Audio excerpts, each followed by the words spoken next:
People don't threaten you or make you feel angry. You do that to yourself. This is a very fascinating kind of paradox that I'm even reading about right now in this book, Crucial Conversations.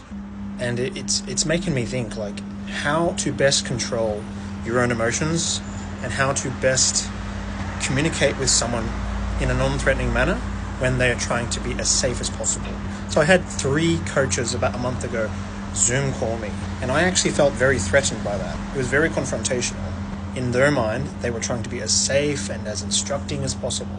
But really, I could actually sense what they were probably really feeling behind the screen. They had already premeditated to kick me out of their coaching program because I wasn't sort of being a part of their cult. Because you can only be humble if you're part of the cult, but if you're humble in any other way, then you're not actually humble.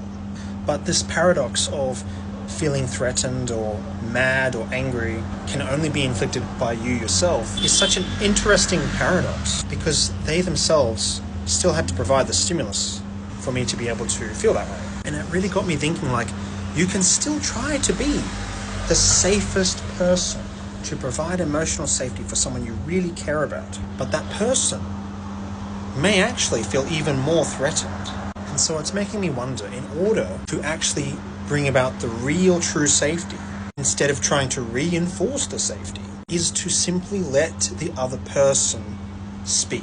Let the other person do as they do. Let them feel as they feel. Let them express themselves, even if it's toxic. If you're trying to convey a message that's important, that message of yours could, even if it's meant to be very respectful, it can still come across as threatening or disrespectful.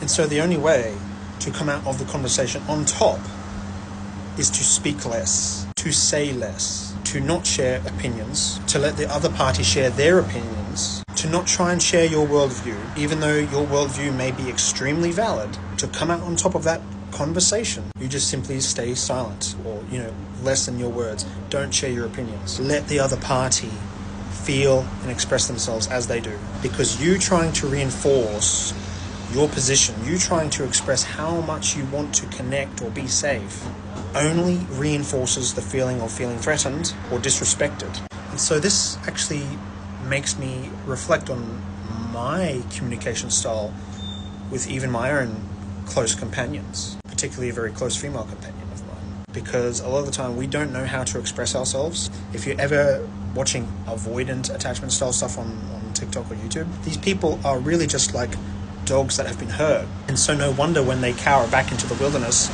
they hide and they cower, not because they're trying to maliciously abandon you, but because they don't know any other way. They're not ready to trust. They grew up in an environment that was chaotic, and that's all they know how to express themselves. And so to communicate with someone who is chaotic, let them feel the way they do without imposing yourself on them. Don't reinforce your position, even if you keep telling that person that they're free to express themselves, even if they're free to be safe with you. Because by reinforcing that, they actually start to feel threatened, not just uncomfortable.